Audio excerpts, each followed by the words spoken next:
كان نفسي فيه وقُلت والله العظيم لأعمله، ما عنديش ولا سمنة ولا لبن رايب وقُلت هاعمله يعني هاعمله، شايفين الجمال؟ الرقاق الفلاحي الطري الجميل الحلو جدًا، جدًا، هتعمليه بمكون واحد بس هيخلّيه مش قادرة أقول لِك عامل إزاي، سر خطير جدًا، جدًا هيخلّيه طري معاكِ ومورق وحلو أوي.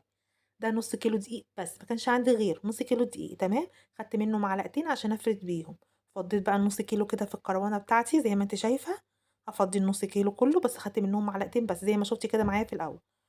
هابدأ بقى كده بقى إيه المكون بقى اللي أنا هاخلّيه طري معايا وحلو جدًا، جدًا، هو إيه بقى، جِبت معلقة خل حطيتها على كوباية اللبن، بدأت بقى كده أقلّب خلّاه معايا لبن رايب حلو كده، هيطرّي بقى معايا الإيه اللقمة كده ويطرّي معايا العجين وهيخلّيه مش قادرة أقول لِك حلو جدًا، جدًا.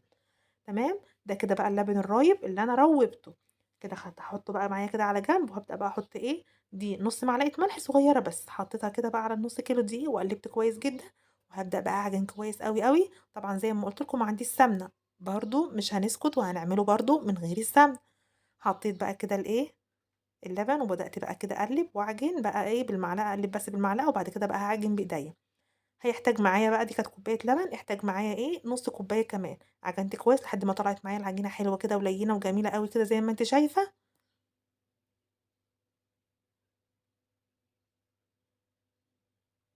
شايفة بقى كده الجمال، هابدأ بقى إيه، أرُص كده على جنب، طلّعوا معايا 10 رقات، 10 بالضبط، دي صينية، صينية اللي هي بتاعة البيتزا، هاخبز عليها بقى على البوتاجاز، طبعًا أنا مش هاولّع الفرن ولا حاجة، أنا هاخبز على البوتاجاز، هاولّع الشعلة بتاعتي الكبيرة وهاحط عليها الإيه،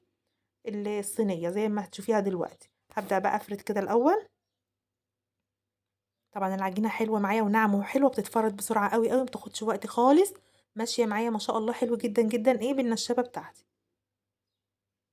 هابدأ بقى أفرد كده بالراحة خالص، خالص، وبعد ما أفردها بقى كده نُص فردة كده، هابدأ بقى أورّيكم هاعملها إزاي، هاحرّكها كده بإيديّا هاحطها على كَف إيدي كده، وبعد كده بقى أفضل أشد بقى إيه فيها، العجينة طبعًا معجونة كويس، مش بتتقطّع معايا ولا حاجة خالص، هاحطها على كَف إيدي كده، وأبدأ بقى أحرّك فيها، تبقى معايا إيه مورّقة معايا وحلوة خالص كده، رقاقة بقى طري كده وجميل جدًا.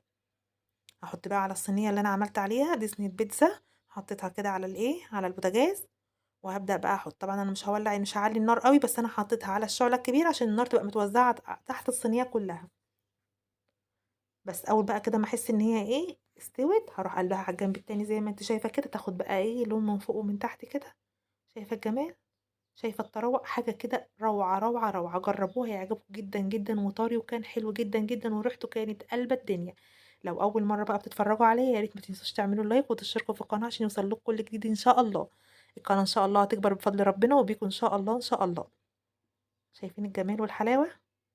كان حلو أوي، أوي، جربوه فعلًا، فعلًا يستاهل التجربة. السلام عليكم ورحمة الله وبركاته.